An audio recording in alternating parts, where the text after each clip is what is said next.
Hey, before we get into this episode, have you seen that my new book is out? It's called Stop Selling and Help Them Buy Weddings and Events.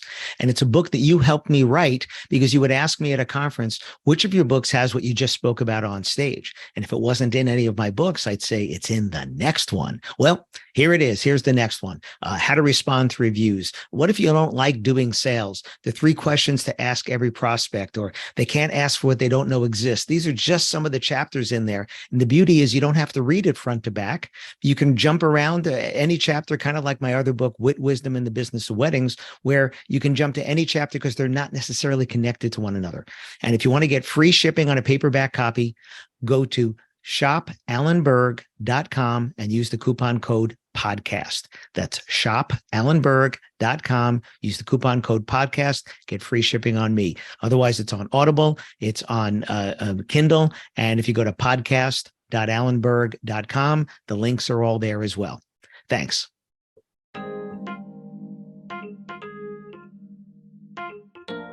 I'm the neighbor's parents. Are you? Listen to this episode. See where I'm going with this one. Welcome to another episode of the Wedding Business Solutions Podcast. I'm your host, Allen Berg. I'm a speaker, author, sales trainer, website reviewer, and I help businesses like yours sell more, profit more, and have more fun doing it. Enjoy this episode. Hi, it's Allen Berg. Welcome back to another episode of the Wedding Business Solutions Podcast.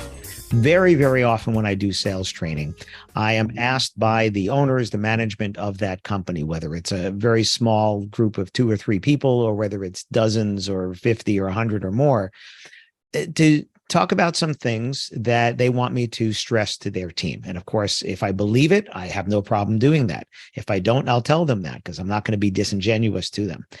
And so often the things that they're asking me are things that they've been telling their team over and over again, and it's just not sinking in. And I say to them, you're the parent, I'm the neighbor's parents.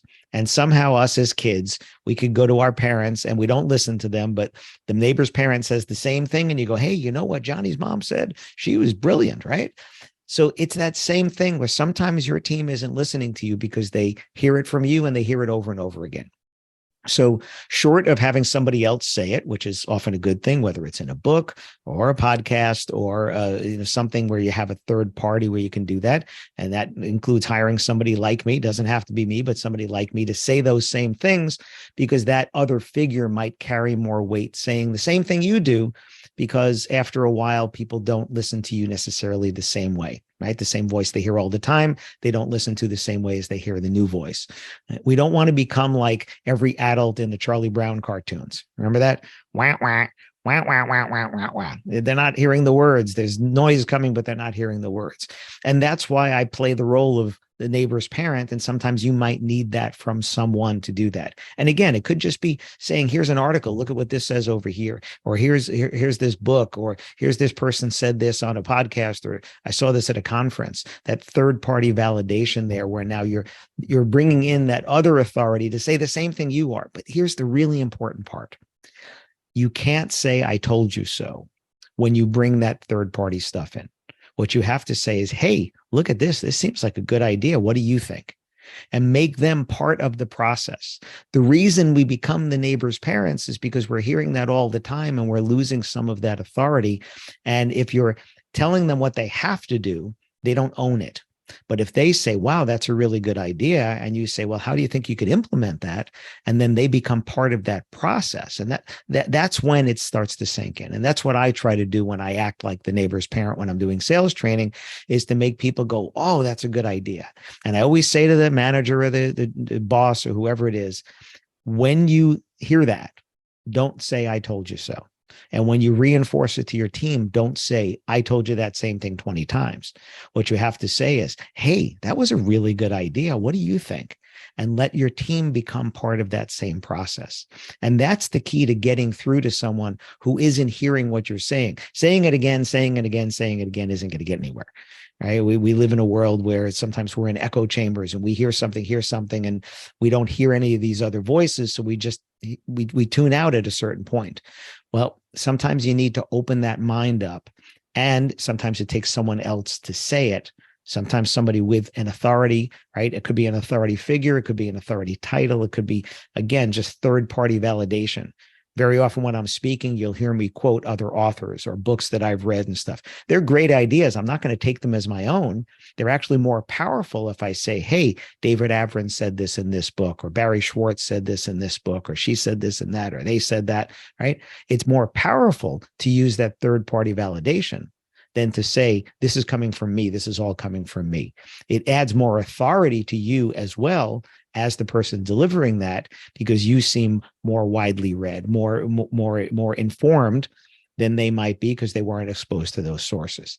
So whether it's the neighbor's parent, or whether it's a book, or whether it's something you saw or heard at a conference, or something you read, right, from an authoritative source online, because we know not everything online is true.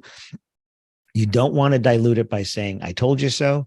You want to let that other person become part of that process and go, yeah, I think that's a really good idea.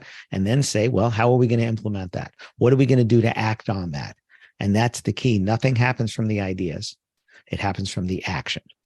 So I act like the neighbor's parent all the time when I do sales training. And if you're not getting through to your team or your partner or your kids or somebody else, you might need another figure. You might need, air quotes here for those of you listening, the neighbor's parent. So somebody else says it, what you're trying to get through, and maybe they'll hear it differently when they hear it from them. I hope that helps. Thanks for listening to this episode of the Wedding Business Solutions podcast. If you liked it, please subscribe to this channel and post a review on your chosen platform, Apple Podcasts or whichever one. If you have any questions about anything in this episode or any of my episodes, email me directly at alan@weddingbusinesssolutions.com or visit my website, alanberg.com, alanberg.com. If you have any suggestions for future topics or guests that you'd like to see, please again, email me or visit my website. Thanks for listening.